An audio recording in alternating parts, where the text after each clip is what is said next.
What the heck? What? No! Welcome back to the Truth Doctor Show. My name is Dr. Courtney Tracy. I am known as the Truth Doctor. And on this show, I talk about the world through a mental health lens, using pop culture and the media as my medium.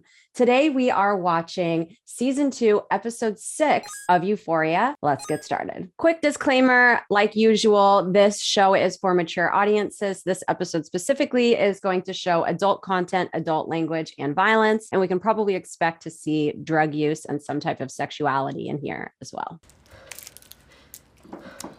Okay, she is withdrawing so hard right here. She also grew up in the church. And say what you want about Christians. At least they believe in forgiveness. I'm sure most people would say the world would be a better place without me. I don't disagree. In fact, I've been trying to leave it for as long as I can remember. Maybe it's just because I'm really exhausted after this weekend, but I am already so emotional and we're not even 5 minutes in. I like that they were talking to a degree about empathy in the beginning of this episode. At the hospital, they don't have to know if you're a good person or not to help you. That to me just sounds like empathy. It sounds like understanding for human suffering and the human condition. And when I was watching Rue struggle the way that she just was, I mean, not only am I thinking about the actual patients that I've treated in detox and inpatient setting, but I also just want you to think about, Rue's story. And so perhaps you have some compassion for her. At least I hope that you would, to know why she's trying to run, what emotional pain she's trying to run from that led her to use these substances. And now that she's trying not to use them, she's experiencing really severe withdrawal symptoms. Think about the people that you see on the street, the people who you feel like, why are they acting like that? Why are they throwing up on the floor? Why are they curled up in a ball shaking? It's likely because they're experiencing the same amount of physiological, physical, and emotional pain that Rue is going through. Obviously, there's different storylines and different reasonings, but nobody deserves to be looked down upon or have their morality placed on them when they are in need of help from emotional or physical pain.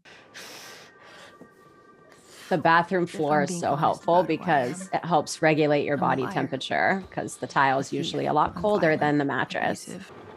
Reducing someone's life to a moment. How many of us reduce somebody's life to a moment and then punish them for it? Hello? He picked up the phone. I never should have said that. Rue. And I'm sorry. I'm sorry. Listen to me. I forgive you. I forgive you. Sour candies, chocolate, other things that can shock our nervous system and release dopamine into our brain really help, and other neurotransmitters really help with the opiate detoxification. Opioids are a downer. They are a depressant. And so they are lowering the systems in the body. Once the drugs are out of the system, our body likes to engage in something called homeostasis, which is just the balancing of all the systems within us. As down as you were, your body's going to try to regulate you by bringing you as up as just as much as you were down. And the process of withdrawal is experiencing that heightenedness and then slowly having the withdrawal symptoms lessen as that homeostasis is found and you're brought back to the baseline where you would originally rest if you weren't providing any type of substances into your body. I also want to talk about the fact that Ali was able to forgive Rue as quickly as he was. I forgive you. I think that a large part of Ali's ability to forgive Rue, even after she said what she said, was because of empathy. It was because of an understanding that he has done things in his life that he's not proud of, said things, thought things, and engaged in certain acts that he is embarrassed to even talk about. And we saw that with the special episode with him in the diner with Rue. He understands the human condition and human suffering. And that's really important here. We often forget our brain literally has an ability a psychological ability to be able to justify our actions because we understand our reasons and not justify somebody else's actions because we don't necessarily understand their reasons or we feel like we cannot place ourselves in their shoes. But we all can find ourselves in a variety of different circumstances when we least expect it. And grace and compassion and empathy and understanding come at a price perhaps for accepting something you don't fully understand. But once that reaction comes back to you and you experience forgiveness, true forgiveness and understanding, it feels like a relief. It feels like you're not alone and it feels like you're understood. You look like a cat coughed your ass up. Ali is such a great guy. It's okay to be angry at her. Not sure that helps anyone. Anger is healthy. Both things can be true at the same time. Rue deserves forgiveness and everyone's anger is completely appropriate. Silent. Oh shit, here we go. And he had now really fucking crossed her. Yes, he has. Are you two ready to order? No. Oh, she's so disconnected from Ethan. Maddie's going Oh, through this Ethan thing. can tell something is going on. Speak your truth, Kat. Brain disorder. What? What? What? I'm confused. I'm I confused. think it's terminal. Oh no, You've been thinking a Kat. lot about it. Oh, what are you You have to get out of doing? school. Yikes, that's exactly That's what your just happened. experience. I think No! that's the experience. It's your experience of the experience. Kat, you don't This want to is be in a relationship gaslighting. with me. Literally trying to break up with me. No, I'm trying to help you say Projection. what you want to say. You just gaslight me, tell me how to feel, all because I don't meet your expectations. Come Well, you're right, you on! didn't live up to my expectations. This is because I just did expect you to at least ridiculous. be honest. Gaslighting is not when somebody disagrees with you. It's when somebody knows the truth of what's going on and you say you know the truth and then they say that you're wrong for reasons of their own benefit. Also, projection is when we can't handle the intense emotions that we're experiencing within us. And so we project that onto somebody else as a form of trying to handle it, making it obvious, but not obvious that you're the one experiencing it. And if you want more information on that, then check out this video on the screen. You know what you should put into Yes! play. That time I beat Nate's ass at that Oh, party. No. my heart. I love them so much together. Now she's in the bathtub again. Don't take your anger out on me, Why would I be angry at you? because you're an angry guy. I feel like when I was angry, I had a pretty good reason to be angry. Nate thinks that his anger is specific and only pointed towards his dad. But what we've learned through this season and seen in the themes is that, sure, yeah, we can have emotional pain that's only a result of one person. The cause can be one person, but the effects of the anger, Nate has definitely released his anger out onto other people and other situations than just his dad. Something for us all to keep in mind. Boyfriend and girlfriend gone! I don't care. I just want to watch my millionaire God, matchmaker Lexi's in peace just for 1 watching hour. all of One this. god. There's a theme going on here with the parents. And really, this is a theme that I think could apply to a lot of parents. I mean, parents are human beings, right? They have their own struggles, their own difficulties, their own desires, their own regrets, their own life journey. And it can be really difficult to remember, especially however they were raised and the generation before that, to remember to teach our children about emotions. The mom is now coming back arguing with Cassie, saying, like, basically, it's the principle, like what you did sleeping with your best friend's boyfriend, whether or not they were together, is completely inappropriate and wrong. It doesn't seem like she taught that to Cassie then. Cassie really firmly believes that she hasn't done anything to hurt somebody that she loves. But what we know about emotional connection and psychological connection and feelings is that when a relationship ends, those feelings don't just go away because they're programmed in our brain and in our body based off of how long we've been with them and how we felt while we were with them. So we need to do a better job at teaching how emotions actually work. And then people might make better decisions if they were fully informed. She's the type that would keep it just to spite you. Thank you. What does Painted a that mean, picture of your Marsha? mom. Oh, I just want to die. Yeah, because you fell in love with someone who spent years making fun of you. It's sad. fell in love with someone who spent years making fun of you. The ways that we can mask how we're feeling and try to fill a void, especially by somebody who actually activates that void, is so common. What, you don't want a stepfather? Mom, shut No? up. Ooh, what about one who's your age? Shut the That'd be fuck up. You're acting fun. like a fucking Yes. teenager. Jesus fucking Christ. Somehow, some way, we raised a child who's even more deeply flawed.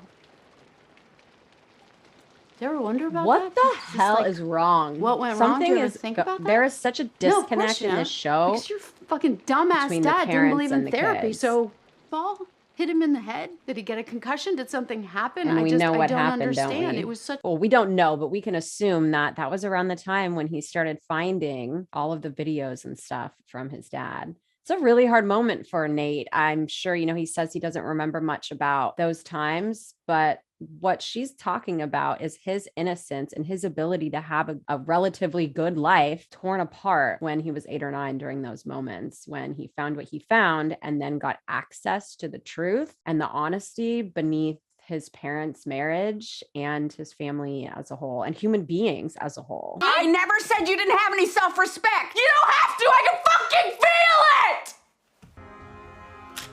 Why do you need a gun, Nate? What is going on? Maddy wasn't just angry about Nate and Cassie.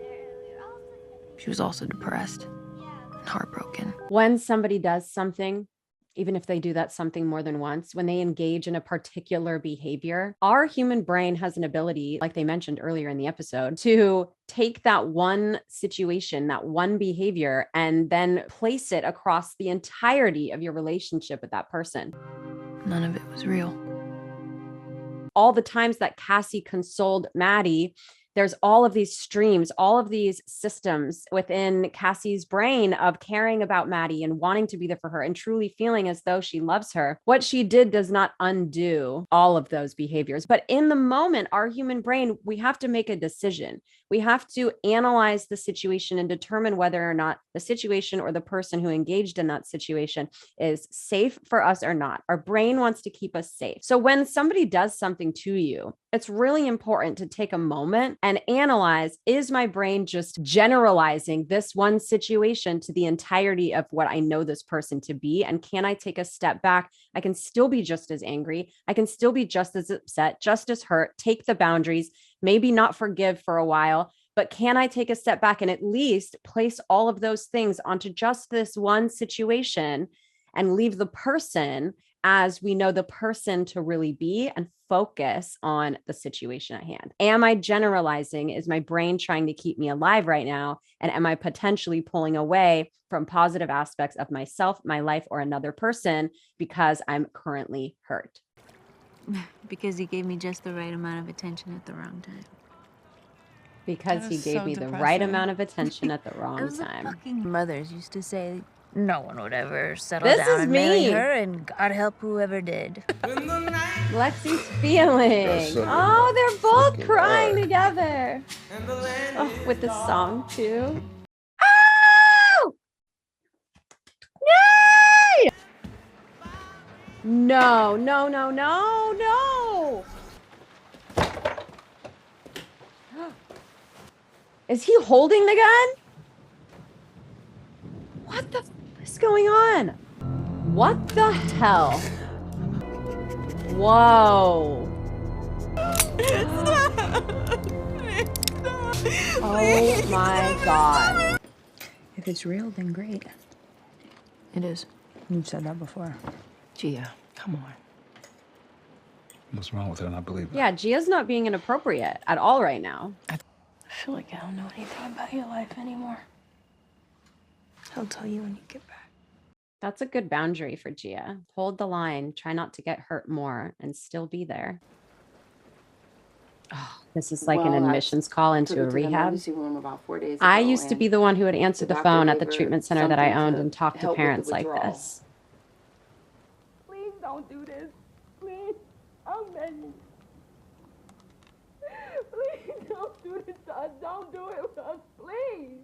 I'm pretty sure that they were implying that Leslie was on the phone with an insurance provider. I spent 8 years working in addiction treatment, being the person that not only answered the phone when people were wanting to come into rehab, my treatment center, or the one I worked at before that. I also spent probably 5 of those 8 years being the person that calls the insurance company and defends on your behalf or on Rue's behalf or on her mother's behalf to get the insurance company to cover care, to understand the criteria and the symptoms that the individual, the human being that I'm trying to support is experiencing, and the validity and the necessity, the medical necessity, the human life necessity for these people to get into treatment, to have their treatment be paid for by the health insurance that they are paying premiums on every month. The amount of denials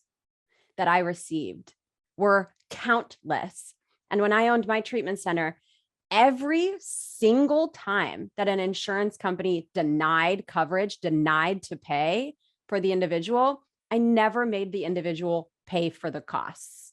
I never made the individual pay for the costs because they were medically necessary. And you can go through the appeal process, and the appeal process is ridiculous. And the guidelines that they have set down and the criteria that they have are unjust. And I'm pretty sure that there's a policy that came out in California where we're finally switching that, and the whole country should be switching that. And sometimes health insurance can be helpful, right? Like the system itself seems to make sense, but it's not utilized. There's too many barriers. There's too many gates. There's too many easy ways for somebody to be denied coverage for something that they actually need. It is far too subjective on the mindset of the person that's working for the insurance company. And it's not objective enough to truly allow people to get the type of care that they need.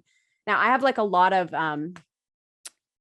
to say about this, and I'm going to leave it at that because I'm sure over the course of my career, I will be addressing this issue much more significantly. When you are a single parent household, when you are in a Black community or a Black family, when you don't have the means to get the type of care that you need, to have access to the type of care that you need, people can in fact die, and they do. We need policy, procedure, understanding, human compassion, and empathy in order to place people over profit, to place necessity over preference.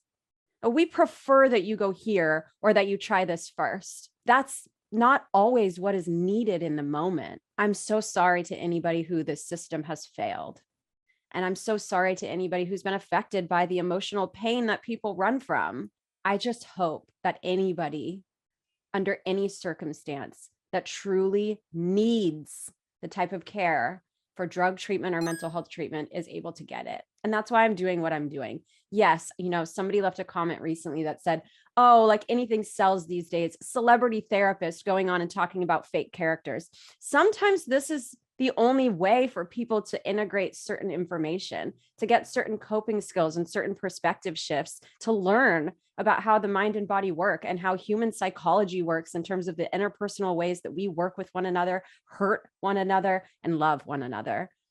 I'm really proud of each of you for showing up today and for absorbing this content and for being willing to watch such a difficult show and to live in a world where this is reality. For so many people, this is reality. I end every episode by saying that I'm glad that you exist, because I am glad.